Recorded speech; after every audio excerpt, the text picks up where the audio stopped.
The ice had just started to melt when the expedition leader noticed something strange glinting through the fog. At first, he thought it was stone because of how smooth and pale it was, and just how many of these objects were scattered all across the shore of this lake. But as he got closer, he realized that there was something very, very wrong.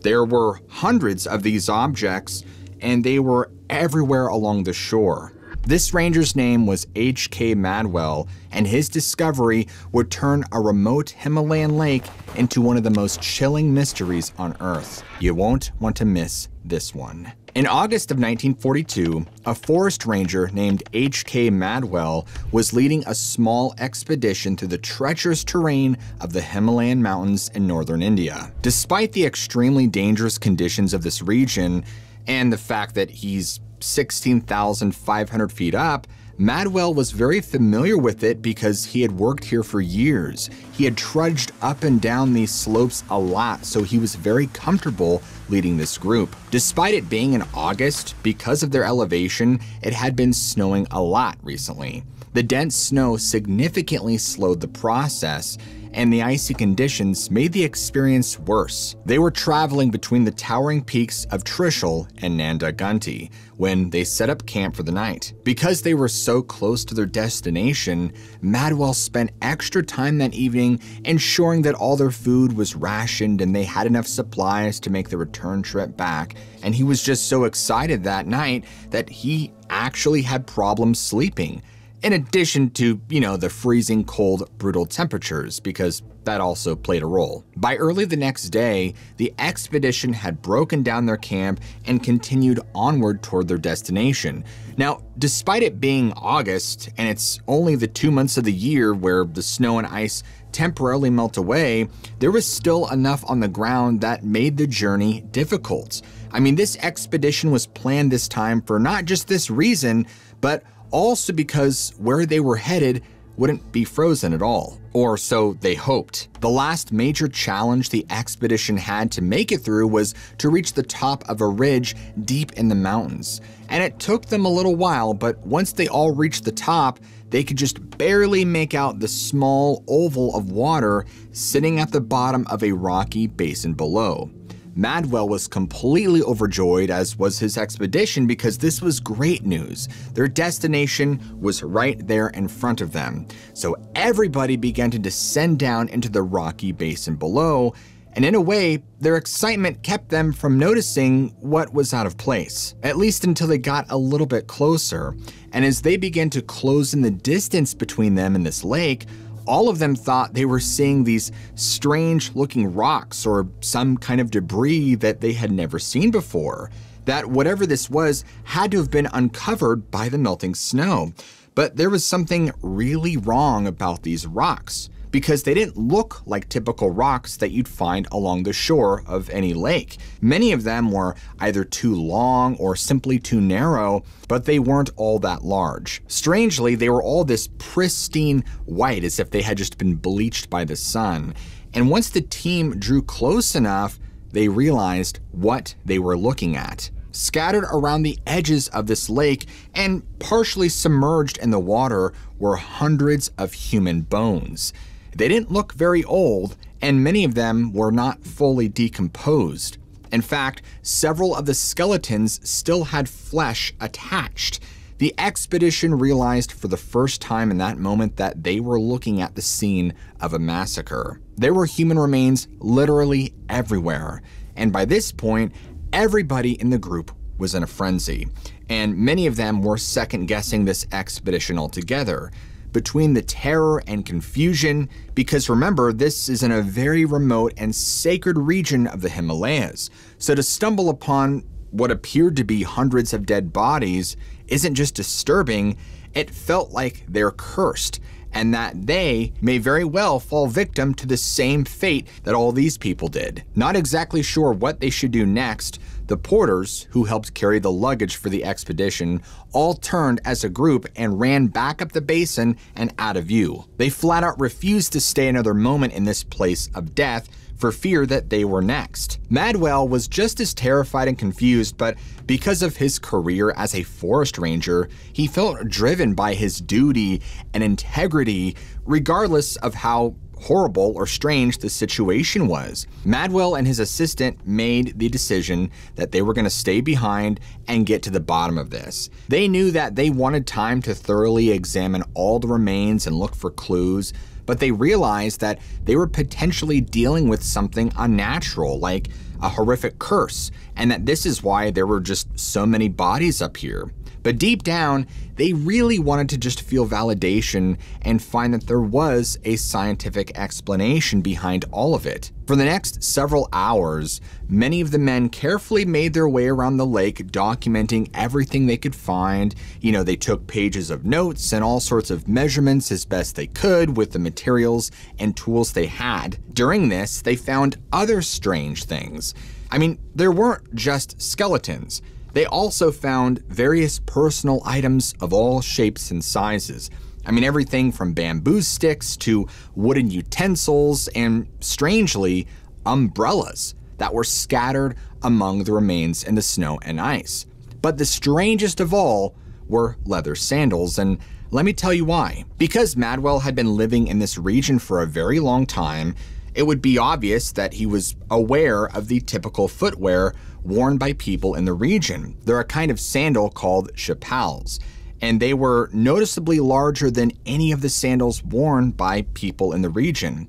That alone told Madwell that something was very off about all this, despite there being hundreds of bodies, but he knew that the sandal part was a very important detail. Now, because of the harsh conditions at nighttime in just the general area, the expedition did not have enough supplies to stay longer and examine things closer. They would have to head back and report this to the authorities. The expedition spent the next 5 to 6 days slowly coming down the Himalayan mountains to the next point of civilization. Normally, you would think that if you alerted the authorities about possibly several hundred bodies just sitting out there in the wilderness, that it would trigger an immediate mass investigation. And normally that would be the case, but this was in 1942, and India was still under British rule. Unfortunately, at the time, the British government was too preoccupied with other things like World War II to investigate. When they found out about what had been discovered, they weren't really concerned with the dead bodies themselves or even how they died. They were more concerned about the security implications, because they speculated that these skeletons were actually Japanese soldiers, which meant that the enemy had somehow managed to infiltrate India through some route that nobody was aware of. And if this was the case, this raised some serious alarms. The government knew that if this went on, they could be susceptible to all sorts of attacks, so they needed to act quickly.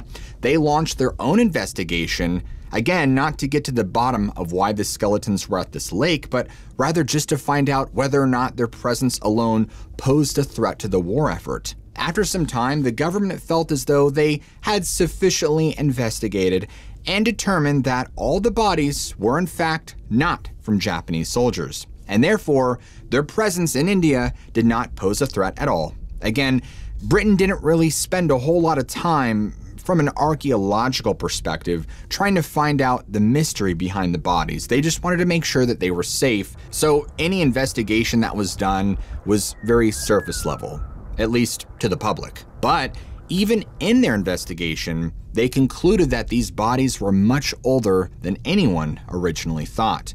Now, because there was no more security concern, the British authorities just closed the case. Of course, there was a chance that down the line they might get around to it when they had the resources, but who's to say when that's gonna happen? They closed the books on the case, and that was pretty much it. People were not really traveling there, and a lot of the people who lived in and around the area just generally avoided it altogether. For about 13 years, it was kind of just this really taboo place that you did not want to go to.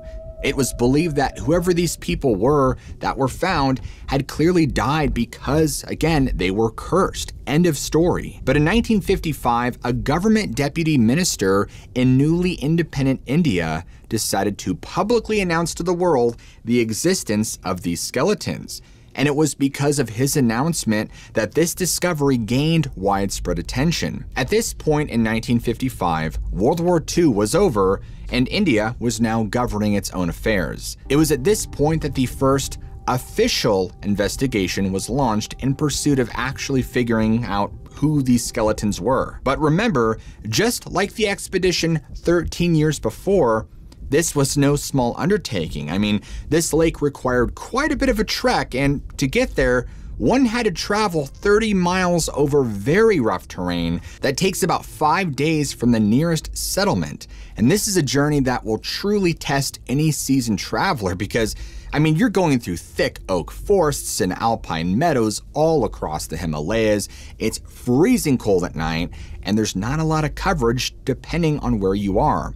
Even by today's standards, with all of our advanced equipment, it's still considered a very dangerous journey. So you could imagine that in 1955, they were taking all the necessary precautions to go into one of the most remote places on the planet. When the expedition eventually reached the lake, the conditions had changed some 13 years ago. The expedition did the best they could though, and they were able to collect some samples in addition to various artifacts. But upon returning, they realized they would need more specimens to fully uncover the mystery of who or what killed all these people and just left their bodies along the shoreline. The following year, in 1956, 3 separate investigations were also conducted where they discovered even more remains, and because they planned it out better, they were very meticulous about how they conducted their studies and what sort of evidence they brought back. Those on the expedition itself were very paranoid the entire time because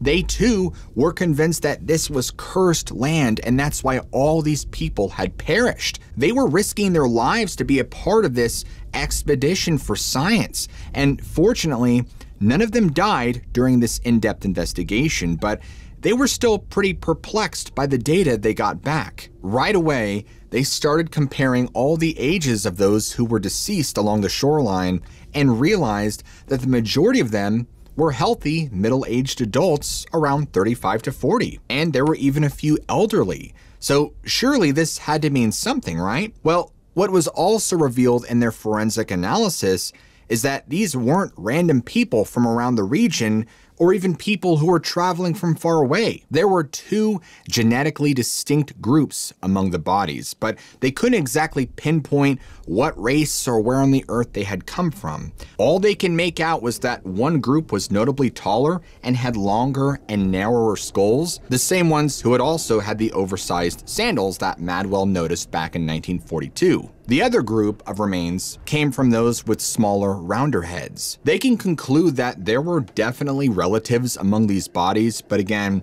nothing concrete to definitively say that these people came from this region of the world and that these people came from this region of the world. This made the forensic teams increasingly frustrated because it just didn't make any sense. But probably the most bizarre finding out of everything is that many of the skulls, not all of them, but many of them, had this very distinctive depression fracture, all nearly identical.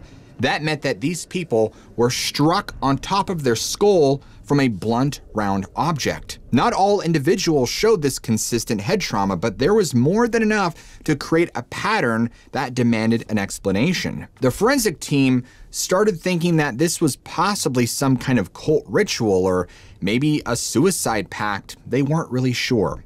But to understand it further, they needed to first know how old these bodies were.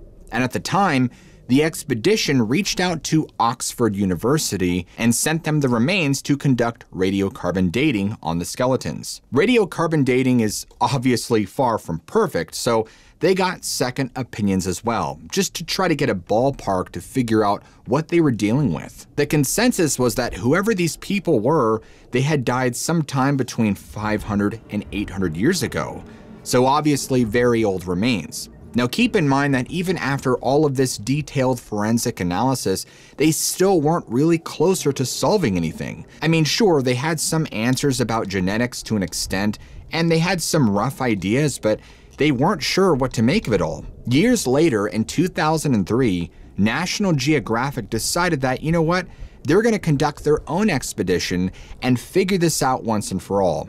Because this was in 2003, obviously much of the equipment and technology in general had increased dramatically, so not only was the expedition easier, but they were able to retrieve more evidence and just do an overall more thorough job in their own analysis. They retrieved roughly 30 skeletons from the surrounding area and parts of the lake, and they themselves were shocked by how many skeletons still had flesh attached. They believed that they were going to get some answers, finally. However, when they got the bodies back to their labs and they started doing the same analysis that the previous expeditions had done, they didn't find what they were looking for. And in fact, they ended up with more questions. Based on everything they knew about this location and the condition and state of these bodies, is that at some point there was some massive, singular, catastrophic event roughly around the 9th century. Exactly what, though, they weren't sure and could not explain these large fractures in many of the skulls. One might think that after looking at the data, you would just be like, obviously there was a large battle that took place here, or maybe there were bandits, or that there was several violent, bloody skirmishes, but that's not the case. And in fact, according to all the expeditions that spent days and weeks, it turns out that there is no recorded history of any such battles taking place. There aren't even any weapons. In fact, the only thing remotely close that was found were spearheads. But because of the condition in which they were found and how many, it was concluded that they were used for hunting and not for war. Additionally, none of the skeletons ever recovered or analyzed showed any signs of being stabbed. Again, only the blunt force trauma to a portion of the skulls recovered. In 2019, the most comprehensive study of this event was published. This was a 5-year research project that involved 28 co-authors from 16 institutions that spanned all across India. I mean, this was a big deal. We're talking about a very, very in-depth examination targeting genome-wide DNA of the 38 skeletons that were extracted. But unlike all the other previous expeditions, they came to a different conclusion. There were not only 2 groups, but actually 3 distinct groups. Out of the 38 skeletons, 23 of them, from what they could tell, originated from South Asia, just based on their ancestry. Given the location of this lake, it seemed reasonable, but 14 of them had Eastern Mediterranean ancestry. To get this data, they had constructed a very detailed dietary profile of every single victim, so they could see that they all came from different cultures and regions. This meant that some of the people who died here were a very long way from home, and somehow, many, many years ago, in a time when traveling to this particular section of the Himalayas was so much more difficult, they found a way to get there.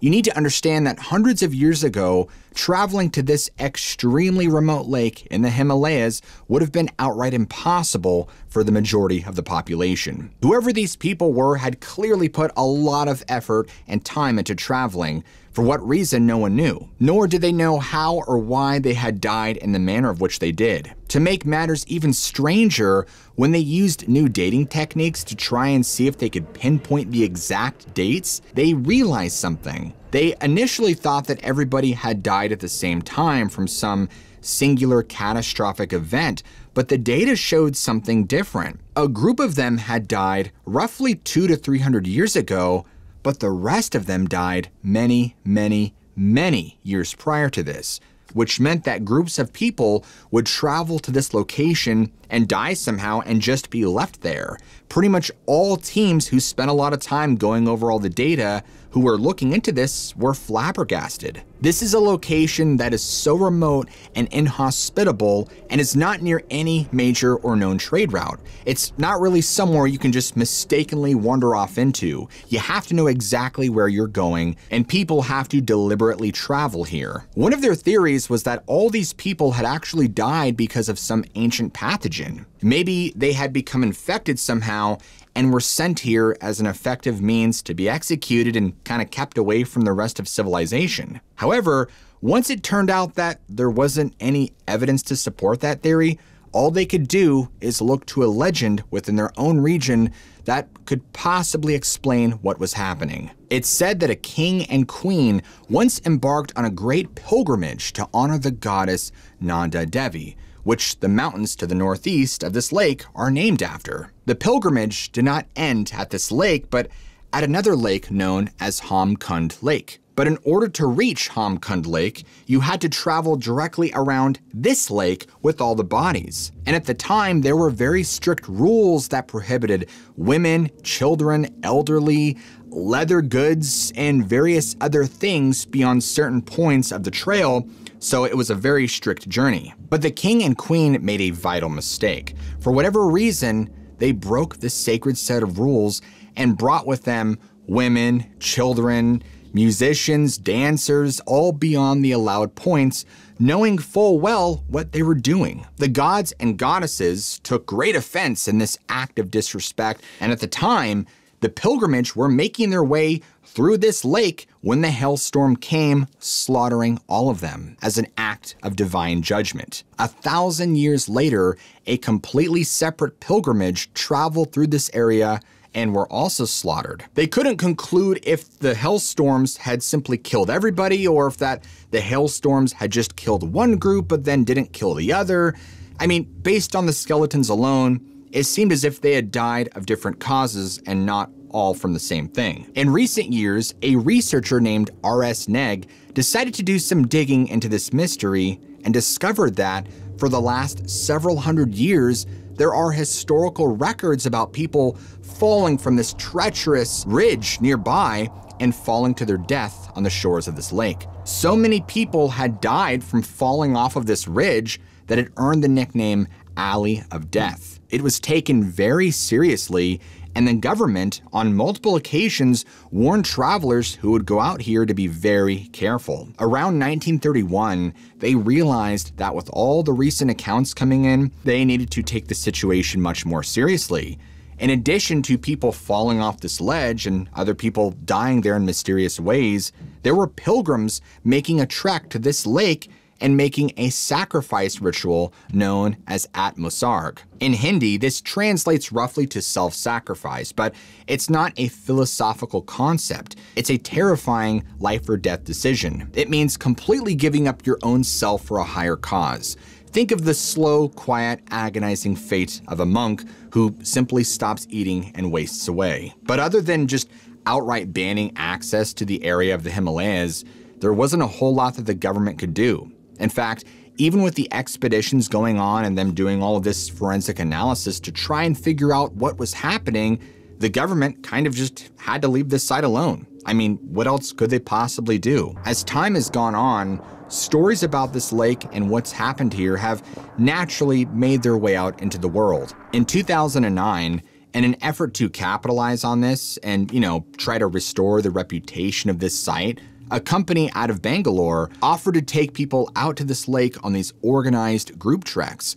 And within years, the lake saw a large influx of tourists coming and going to this lake and exploring around. Several began taking bones from around the lake as kind of a souvenir, even though they weren't supposed to. By 2018, so 9 years later, it had gotten so bad between the obvious ecological damage that was taking place and people stealing bones that the Indian government had to act.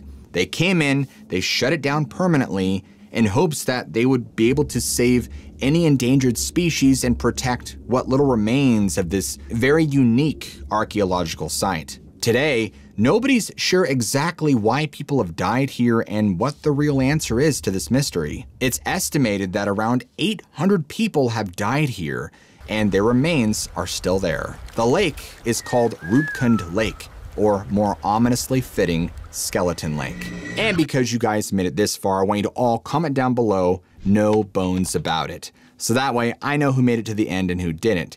And if you guys enjoy storytelling like this, where we deep dive into strange cases of the mysterious and supernatural, what are you waiting for? Smack that like and subscribe button right now for more content just like this. As always, I love you all, keep an open mind, and I'll see you guys all in the very next video.